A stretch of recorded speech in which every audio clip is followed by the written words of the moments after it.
magpadala ng pera, tapos pagdating doon, gagamitin lang sa droga ng mga anak o yung mga anak nila madisgrasya.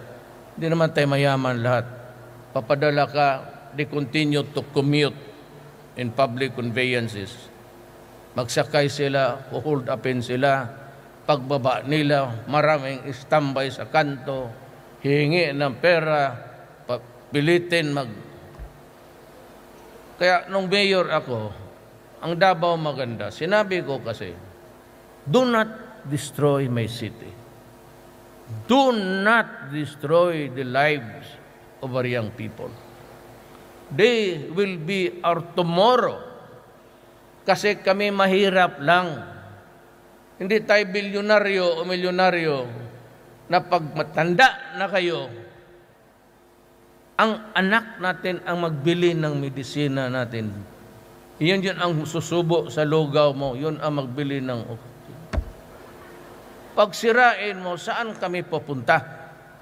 Yan ang hindi naintindihan ng Amerika, pati itong mga stupido na iyo.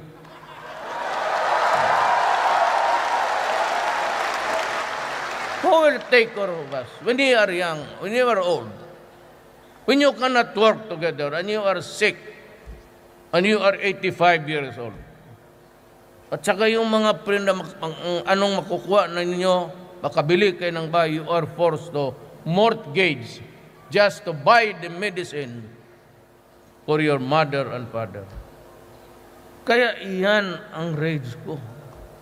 Sa kahirap ng buhay na trabaho palagi.